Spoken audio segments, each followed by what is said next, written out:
আসসালামু আলাইকুম, সবাই কেমন আছেন? আশা করি ভালো আছেন। আমি ইনশাল্লাহ আপনাদের দোয়ায় আল্লাহর অশেষ মেহেরবানিতে অনেক অনেক ভালো আছি। যাই হোক, আমার শরীরটা অসুস্থ ছিল দীর্ঘদিন, এখন সুস্থ আছি, আল্লাহর কাছে লাখো শুকর।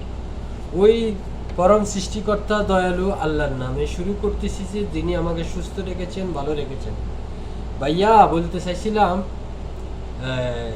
একটা কথা। সৌদি আরব যখন প্রথম আইছিলাম, আমি তো জানি যে কোনো জিনিস তেল দিয়ে ভাজি করে খাওয়া যায়। অতএব আমার হোটেলও আসলে পাক শাকের একটু আইডিয়াও আছিল। এই আর কি, ওই হিসাবে পাক শাক করতেছি। একটু পেঁয়াজ মোড়া করে কাটছি, আরে ভাই পেঁয়াজ কাটা হয় না। তো কাঁচামরিচ ডিম ভাজির লগে দিছে একটু মোটা করে, কাঁচামরিচ কাটা হয় না।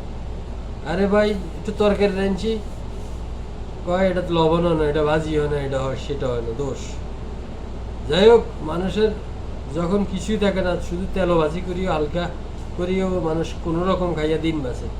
টাকা বিশেষ সমস্যা, টাকা পয়সা থাকলে মানে হলুদ মরিচ মশলা মিক্স মশলা তেল এক মনে করেন লাগবো, সামান্য একটু তেল 3-4 ডাবল দেন না, সমস্যা নেই। এই আর কি, আদা রসুন সব কিছু বাড়িও খায়, ব্যালেন্ডারও কিনে।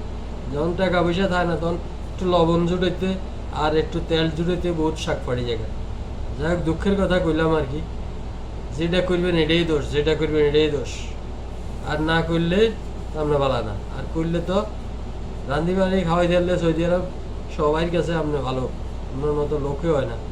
ঠিক আছে, আপনি যা জিনিস কিনে দিচ্ছেন হ্যাঁ পাকাই খাইব, এটা যদি করেন এর মুখ কান কালাই দিব। কথা বলছেন নিয়ে এগুলো সৌদি আরব।